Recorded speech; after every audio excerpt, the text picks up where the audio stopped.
मोटे अनाज यानी मिलेट्स हमेशा से भारतीय भोजन परंपरा के हिस्सा रहे हैं। एक समय था जब हमारी खाने की प्लेट मोटे अनाज से बने व्यंजनों से भरी रहती थी, लेकिन हरित क्रांति यानी ग्रीन रिवॉल्यूशन के बाद भारतीय खेती आमूलचूल रूप से बदल गई। खाद्य सुरक्षा के नाम पर जबरदस्ती थोप दी गई इस हरित क्रांति के दूरगामी परिणाम बहुत अच्छे साबित नहीं हुए। पूरे हरित क्रांति में स्थानीय भूगोल और जलवायु की परवाह किए बगैर गेहूं और चावल की मोनोकल्चर एग्रीकल्चर की व्यवस्था की गई। हरित क्रांति ने फसलों की विविधता को बुरी तरह प्रभावित किया। पारंपरिक स्थानीय फसलों की बुआई में बहुत कमी दर्ज की गई।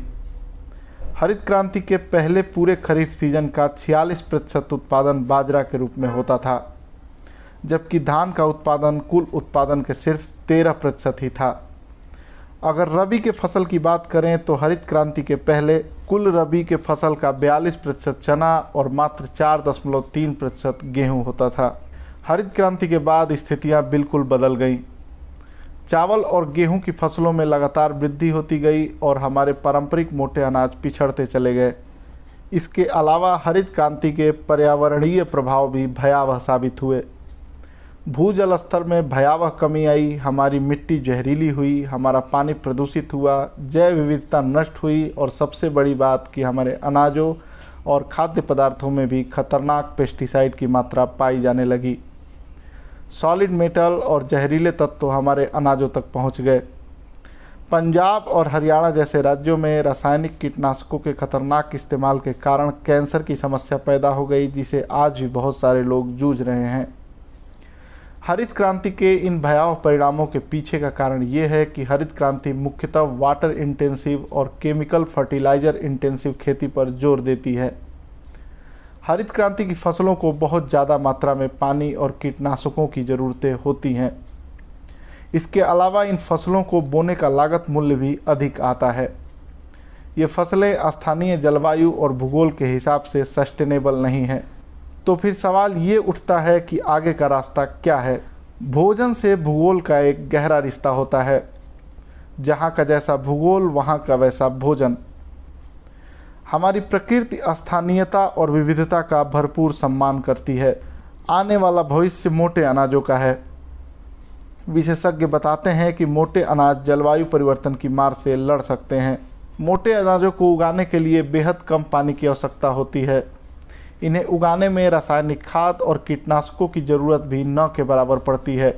ये हमारे स्थानीय भूगोल से जुड़े हुए अनाज हैं, इसलिए इनसे फसलों की विविधता और मिट्टी की सेहत भी अच्छी होती है। यही नहीं, इन मोटे अनाजों में सूखा और ग्लोबल वार्मिंग के प्रभावों को सहन करने की क्षमता भी है। अगर मोटे अनाजों की बात करें तो इसमें ज्वार, बाजरा, रागी, कंगनी, कोदो, चीना, सावा, कुटकी, सलहार और कांग जैसे अनाज आते हैं। अंत में सबसे ज़रूरी बात यह है कि जिस गेहूं और धान को हमारी खाद्य सुरक्षा पूरा करने के नाम पर लाया गया था, वही गेहूं और धान हमारे पोषण की ज़रूरतों को पूरा करने में नाकाम रहे हैं। गेहूं और चावल से आप पेट तो भर सकते हैं, लेकिन पोषण संबंधी ज़रूरतों के लिए मोटे अनाज की तरफ जाना ही होगा। गेहूं और चावल के मुकाबले मोटे अनाजों में ज़्यादा पोषण पाया जाता है। भारत सरकार ने अगले साल यानी 2023 को मोटा अनाज वर्ष भी घोषित किया है, ताकि मोटे अनाजों को फिर से अपने खान पान का अहम हिस्सा बनाया जा सके। यही नहीं, सरकार इसे सार्वजनिक वितरण प्रणाली में भी शामिल करने पर विचार कर रही है। तो यदि कोई पूछे कि मोटे अनाजों का भविष्य बेहतर क्यों है, तो इसका जवाब ये है कि ये अनाज गेहूं और चावल के मुकाबले कम पानी लेते हैं, ये कम कीटनाशक लेते हैं, कम रासायनिक खाद लेते हैं और ये अनाज गेहूँ और चावल के बनस्पति बहुत ज़्यादा पौष्टिक और पोषण से भरपूर हैं। इसलिए आने वाला भविष्य इन मोटे अनाजों का ही होगा।